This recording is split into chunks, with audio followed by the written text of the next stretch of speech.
The night air inside the hospital was thick with silence, broken only by the faint hum of fluorescent lights flickering overhead.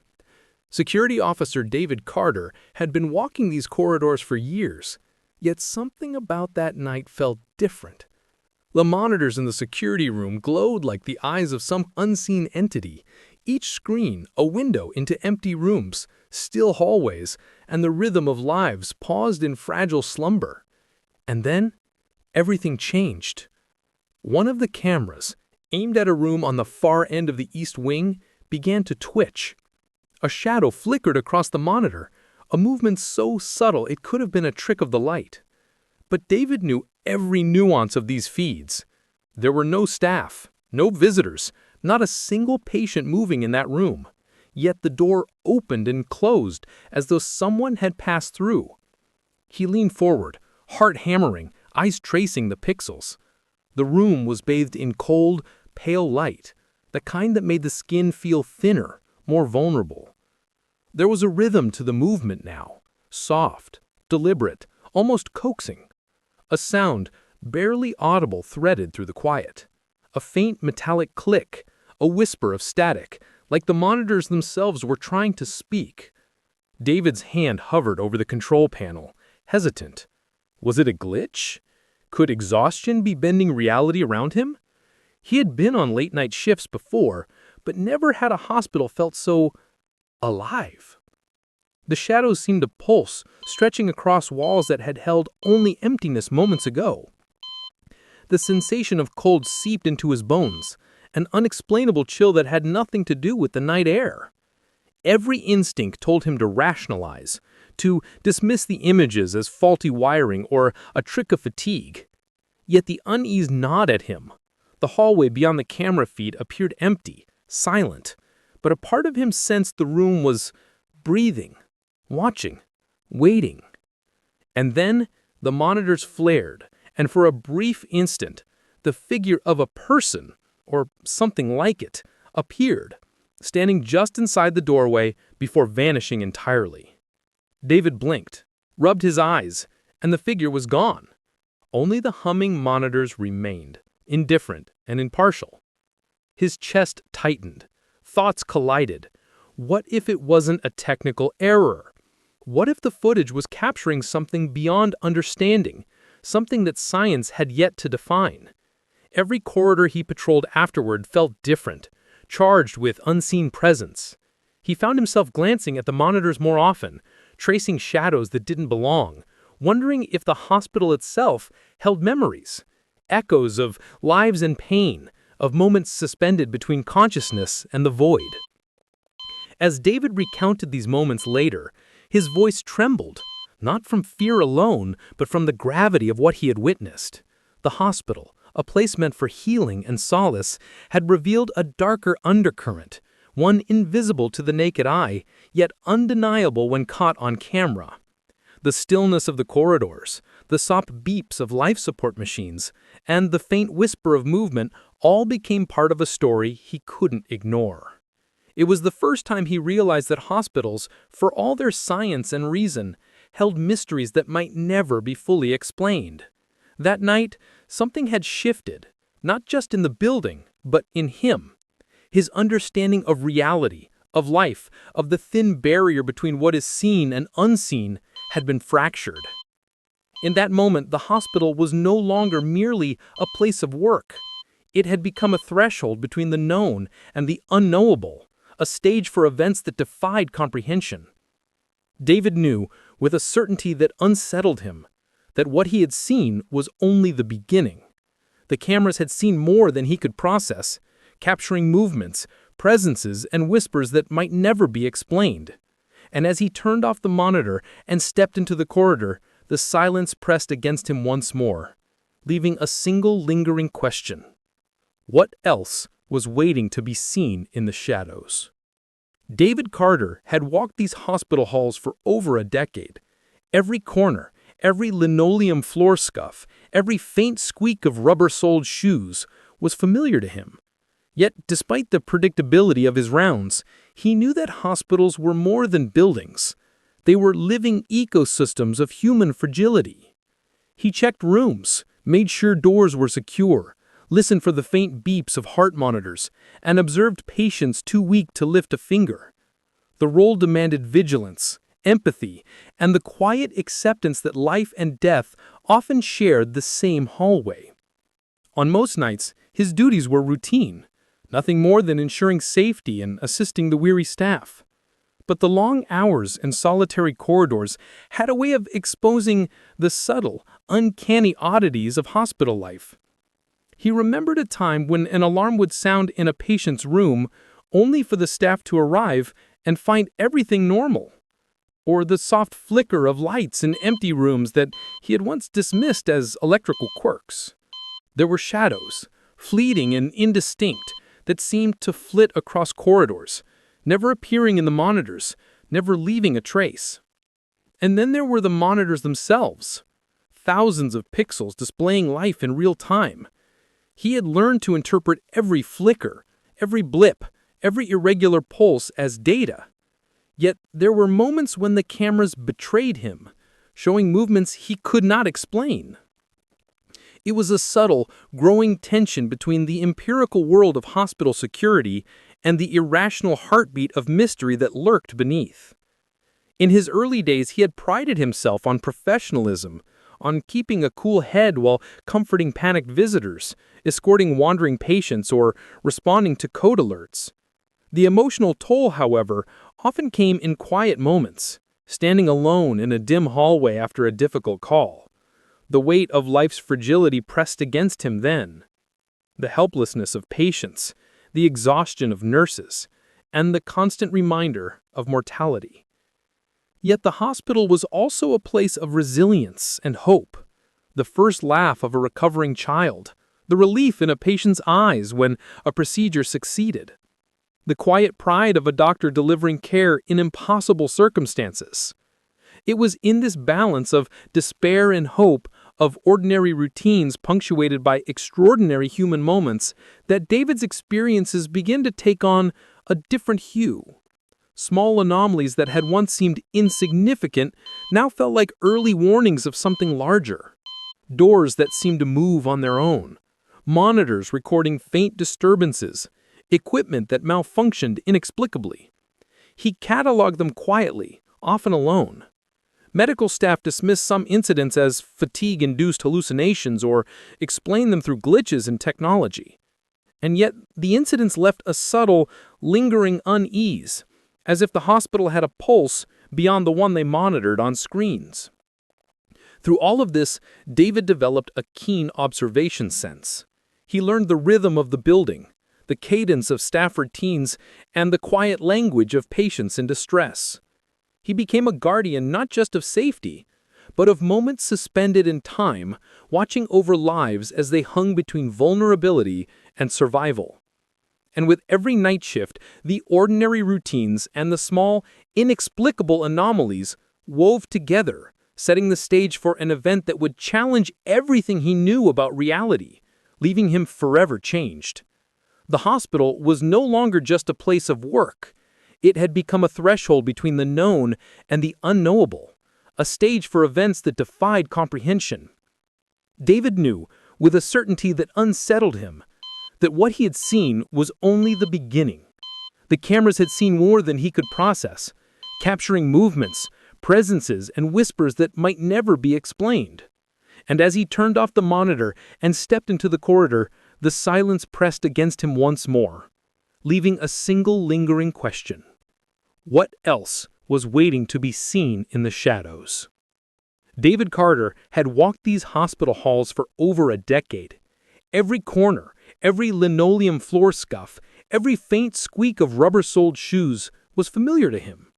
Yet, despite the predictability of his rounds, he knew that hospitals were more than buildings. They were living ecosystems of human fragility. He checked rooms, made sure doors were secure, listened for the faint beeps of heart monitors, and observed patients too weak to lift a finger. The role demanded vigilance, empathy, and the quiet acceptance that life and death often shared the same hallway. On most nights, his duties were routine, nothing more than ensuring safety and assisting the weary staff. But the long hours and solitary corridors had a way of exposing the subtle, uncanny oddities of hospital life. He remembered a time when an alarm would sound in a patient's room only for the staff to arrive and find everything normal. Or the soft flicker of lights in empty rooms that he had once dismissed as electrical quirks. There were shadows, fleeting and indistinct, that seemed to flit across corridors, never appearing in the monitors, never leaving a trace. And then there were the monitors themselves, thousands of pixels displaying life in real time. He had learned to interpret every flicker, every blip, every irregular pulse as data. Yet there were moments when the cameras betrayed him, showing movements he could not explain. It was a subtle, growing tension between the empirical world of hospital security. In his early days, he had prided himself on professionalism, on keeping a cool head while comforting panicked visitors, escorting wandering patients, or responding to code alerts. The emotional toll, however, often came in quiet moments, standing alone in a dim hallway after a difficult call. The weight of life's fragility pressed against him then, the helplessness of patients, the exhaustion of nurses, the constant reminder of mortality. Yet, the hospital was also a place of resilience and hope. The first laugh of a recovering child, the relief in a patient's eyes when a procedure succeeded, the quiet pride of a doctor delivering care in impossible circumstances.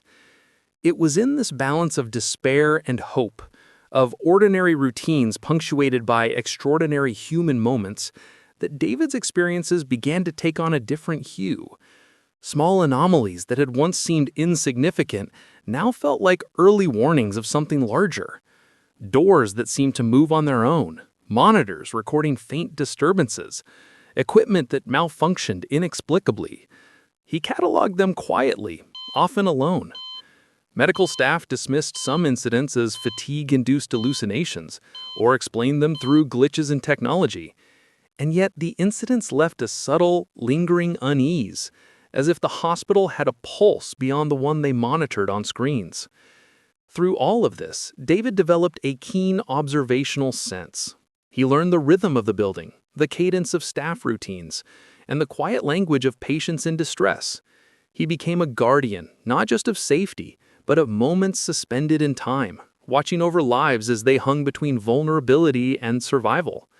And with every night shift, the ordinary routines and the small, inexplicable anomalies wove together, setting the stage for an event that would challenge everything he knew about reality, leaving him forever changed.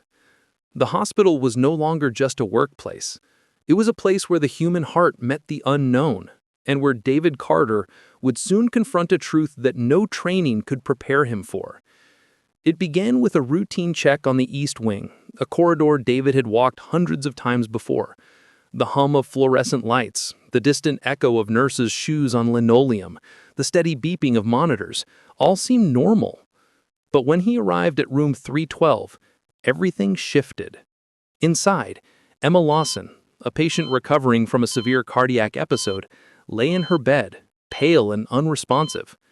Her vitals had been stable just an hour earlier, yet now her heart rate spiked erratically, dropping and climbing in ways the monitors couldn't fully explain. Medical staff rushed in, their voices calm, but urgent, as if trying to assert order against something they could not name. David glanced at the security feed, expecting only the usual empty hallway and the predictable movements of nurses. Instead, the camera captured the door of Emma's room swinging open and shut at odd hours. Not once, but multiple times. No staff, no visitors, just the silent, empty corridor moving as though guided by an invisible hand. David rubbed his eyes, thinking fatigue had warped his perception. But each time he reviewed the footage, the same unexplainable events played out. The door, the flickers of shadow across the room, the subtle distortions in light that seemed to pulse in rhythm with Emma's irregular heartbeat. Doctors spoke in hushed tones about her condition. They described sudden arrhythmias, rare cardiac irregularities that could occur in patients under extreme stress or after trauma. They mentioned post-ictal states, moments following seizures when the brain acts unpredictably, and phantom movements, tiny muscular twitches mistaken for intentional motion. David tried to reconcile their clinical explanations with the footage, but the images defied simple logic. It was one thing to understand the human body's mysteries, it was another to witness a room behave as though alive, seemingly in response to a patient who appeared unconscious. Emotionally, David felt a weight pressing on his chest. He had seen patients near death before, and he had comforted families in their darkest hours. Yet something about Emma's room unsettled him in ways he could not articulate.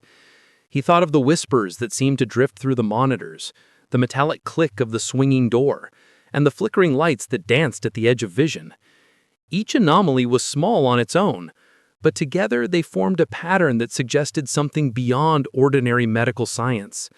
David felt torn between skepticism and fear, between the protocols that guided his profession and the primal instinct to trust what his eyes were showing him. The staff tried to reassure him, attributing the events to fatigue, to equipment quirks, to the mind's natural tendency to seek patterns.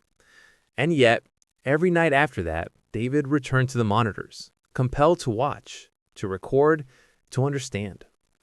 The footage became a haunting companion. Rooms that moved without reason, shadows that lingered just beyond reach, and the silent figure of Emma, lying in her bed, unaware of the strange energies that seemed to orbit her presence.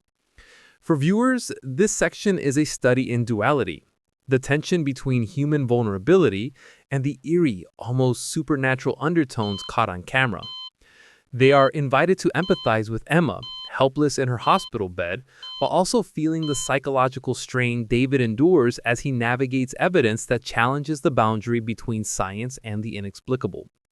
Every frame, every flicker, every heartbeat on the monitor builds suspense, asking the audience to wonder how much of what we perceive is anchored in reality and how much might exist in the space between life and the unseen. By the end of this night, the hospital had changed for David. What had begun as a routine shift had escalated into an experience that blurred lines between clinical reality and the unknown. Emma Lawson was a patient in crisis, but she had also become a silent witness, or perhaps the catalyst for events that defied understanding. And as David stepped back from the monitors, exhaustion and unease heavy on his shoulders, he realized that this case would haunt him and the hospital long after the lights went out. The days that followed Emma Lawson's inexplicable events became an obsession for David Carter. Every shift, every flicker on the monitors, every quiet sound in the hallways demanded his attention. He pored over hours of security footage, rewinding and scrutinizing frames until the grainy images blurred into patterns his mind struggled to decode. The door swung open again. A shadow flickered along the wall, and the monitors whispered secrets only he seemed willing, or cursed, to hear. Exhaustion weighed on him, yet he could not stop. Rational explanations eluded him. Technical glitches, static interference, and faulty sensors could account for anomalies occasionally, but not the deliberate rhythm of movement captured across the cameras, as if the building itself were responding to something beyond sight. David began questioning everyone, nurses, orderlies, doctors, and technicians. He asked, "Did you see it?" Voice tight with urgency. Most shook their heads, attributing the events to stress, fatigue, or human error. Some dismissed him outright, suggesting he was overworked, that the mind often played tricks on those who watched too long in isolation. But a few, when approached quietly, admitted they had noticed small anomalies too. A chair that shifted, a monitor that flickered in empty rooms, a distant whisper in the halls when the floor should have been silent. Each admission deepened his unease, reinforcing the sense that something in the hospital was alive in ways no one could define. Technical staff examined the cameras, searching for malfunctions. Wires were checked, sensors recalibrated, circuits tested. Psychologists were consulted, offering theories about sleep deprivation, hypervigilance, and the mind's susceptibility to pattern recognition under stress. Even a paranormal investigator was quietly called in, one who specializes in environments where life, death, and the unseen intersect. All provided plausible explanations, yet none fully accounted for the footage of the swinging door, the subtle shadows, and the soft, indistinct sounds that seemed to accompany Emma's episodes. Each answer left a residue of doubt, a space in which the inexplicable persisted. The hospital's hallways seemed to mirror David's internal struggle. Empty and silent during the day, they became charged at night, stretching longer than their physical dimensions, echoing with whispers of events that might or might not exist. Overlapping visuals of monitors, shadowed corridors, and flickering lights convey the duality of his experience, the concrete world of medicine and the haunting possibilities beyond it. David's emotional journey became a study in frustration and doubt, as he balanced professional skepticism with a gnawing recognition that the ordinary explanations were insufficient. Every new piece of footage, every minor anomaly, compounded the mystery. What began as a single inexplicable event had become a complex puzzle that no one could solve. David's days were consumed by analysis, his nights by vigilance. The hospital, once familiar and routine, had transformed into a labyrinth of uncertainty, a space where observation collided with perception, and where the boundary between reality and the unknown seemed porous. By the end of these investigations, David felt the first real weight of fear, not fear of the supernatural necessarily, but the profound, unsettling realization that some phenomena might exist beyond human understanding. The footage, the interviews, the technical analyses, they all pointed to something incomplete, something unseen waiting in the corners of hospital corridors. He realized he was chasing answers that might never come, yet he could not stop, compelled by both duty and the need to confront a truth that defied conventional understanding. The search had become as haunting as the events themselves. Nightfall transformed the hospital into a place that felt both familiar and alien. Shadows deepened in corners, stretching across sterile walls, and the quiet hum of machinery seemed amplified in the empty corridors. For David Carter, every shift had become a tightrope walk between vigilance and dread. On this night, the phenomena that had haunted him for weeks escalated. Doors in the east wing creaked open on their own. Monitors flickered with static that formed shapes almost recognizable. And faint whispers threaded through the hallways, unintelligible but insistent. Staff reported hearing similar sounds, but when they arrived, the spaces were empty, sterile, and eerily still. David could no longer rely solely on rational explanations. He had meticulously checked wiring, monitored technical systems, and questioned staff, yet the events persisted. His own senses began to feel unreliable. Footsteps echoed when none had occurred. Cold drafts brushed past him in rooms sealed against the night air, and the stillness of empty corridors carried a weight that seemed to press against his very chest. He felt as though he was walking inside a living organism, one whose rhythms were subtle, yet unmistakably present. The doctors offered insights that straddled medicine and the extraordinary. They spoke of near-death phenomena, rare cases in which patients in critical conditions appeared to influence their surroundings, lights flickering, objects moving, even sounds appearing in otherwise empty rooms. Emma Lawson's fluctuating vitals, her moments of unresponsiveness, and her subtle twitches became central to understanding these events. Could her body, hovering between life and death, be leaving traces upon the environment itself? The idea was killing, yet in the dimly lit hallways, David felt it could be possible. He began to experience the phenomena firsthand.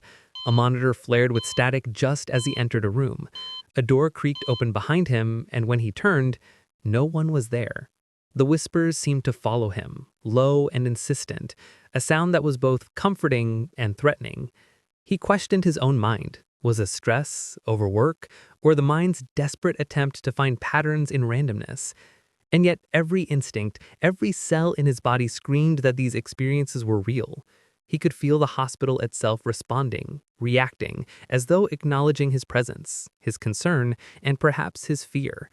Emotionally, this section reaches a climax. The audience is invited to inhabit David's tension, his fear, and his empathy for Emma. They're shown a world where human vulnerability collides with the unexplicable. David's role as protector, observer, and investigator blurs as he realizes that some forces within the hospital may be beyond understanding or control. Cinematically, low lighting, elongated shadows, and subtle sound design immerse the viewer in his dread. Every creak, flicker, and whisper becomes a heartbeat, a signal that something unseen is at work. As the night stretches on, David moves through the corridors with a new awareness. The boundaries between the empirical and the mysterious dissolve, leaving him to navigate a world in which life, death, and consciousness intertwine in ways that science cannot fully explain. He began to accept that the hospital, a place devoted to healing, is also a stage for phenomena that defy explanation, and that confronting the unseen requires courage, patience, and humility. Each night the events escalate, each observation a step closer to understanding or to despair. In facing the unseen, David Carter becomes a witness to the delicate, haunting intersection of medicine and mystery, a threshold few dare to cross. Despite exhaustive investigations, the anomalies surrounding Emma Lawson's case remained unresolved. David Carter found himself caught in a liminal space, where the familiar rules of logic and medicine no longer fully applied. Each monitor flicker, each creaking door, and every whispered sound challenged the boundaries of understanding. He had consulted technicians, doctors, psychologists, even a paranormal investigator, and yet no explanation satisfied all the evidence. The events persisted, a quiet insistence that something in the hospital defied explanation, a reality that hovered just beyond perception. Family members of Emma shared their own experiences, adding layers to the story.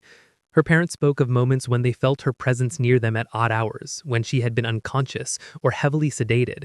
They described the strange calm, a subtle reassurance in the midst of crisis, as if Emma's spirit, or some essence of her being, was reaching out in ways science could not measure.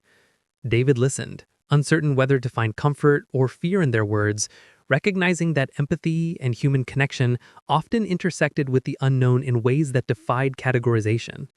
Doctors offered clinical insights, but these too left questions open. They spoke of rare post-comatose phenomena, cases in which patients' bodies seemed to affect their immediate environments in unexplainable ways. Lights flickering, equipment moving subtly, sounds appearing in empty spaces. These medical anomalies were extraordinary, yet the footage on David's monitors exceeded even these rare occurrences. For the first time, he confronted the unsettling possibility that not all events in hospitals could be reduced to physiology or mechanical error. Some phenomena, he realized, existed in a space between science and something larger, perhaps conscious, perhaps not. The hospital itself became a silent character in the unfolding mystery. Its empty hallways, dimly lit rooms, and humming monitors conveyed a presence that was both benign and disquieting. Cinematically, slow pans over the deserted corridors, lingering on flickering lights and dormant equipment, underscore the sense of unresolved tension. Every creak, flicker, and pixelated anomaly suggested that the hospital had a memory, a pulse, a life beyond the humans who moved through it. David's careful documentation, his notebooks, footage logs, and personal reflections became a testament to the persistence of questions over answers. Emotionally, this section invites the audience to sit with uncertainty, to feel the weight of mysteries that resist closure. Suspense shifts from immediate fear to contemplative unease, a haunting recognition that even in places dedicated to healing, some phenomena may remain forever beyond comprehension. The narrative emphasizes humility, human curiosity, and the emotional resonance of the unknown. The unresolved events surrounding Emma and David's tireless observation become a meditation on the limits of science, the fragility of human understanding, and the haunting possibility that life, consciousness, and even hospitals themselves may contain secrets that refuse to be explained. In the quiet aftermath of each night shift, David would pause in the empty corridors, watching monitors, listening to the subtle rhythms of the building, aware that some mysteries remained untouched. He had sought answers, and yet he had found only more questions. And in that space between knowledge and uncertainty, he and the audience were left to confront a profound truth. Not all that occurs can be measured, not all that is seen can be understood, and some echoes of life may exist beyond the reach of reason. The hospital never truly returned to normal. To the casual observer, the corridors were empty, the monitors quiet, the machines humming their usual rhythm. But for David Carter, nothing was the same. The events surrounding Emma Lawson had left a mark on him, on the staff, and perhaps on the building itself. He walked the halls with a heightened awareness, attuned to the smallest flicker of light, the subtlest shift of shadow, the quietest whisper of movement. The hospital had revealed a secret layer of existence, one that could not be measured, explained, or fully understood. And in that revelation, David carried a mixture of awe, respect, and lingering unease. Emma recovered, physically stable and lucid, but the memory of those nights, the door swinging open by unseen hands, the shadows in her room, and the faint whispers remained with everyone involved. Doctors and nurses would occasionally glance at empty rooms, recalling the inexplicable events, their professional skepticism tempered by the undeniable footage on the monitors. The hospital, a place of healing, had become a vessel for mystery, a silent witness to phenomena that challenged both human understanding and scientific certainty. David often found himself reflecting on the fragility of life, the thin boundary between consciousness and unconsciousness, and the possibility that some aspects of existence might persist beyond the limits of observation. The camera that saw no one became a symbol, both haunting and profound.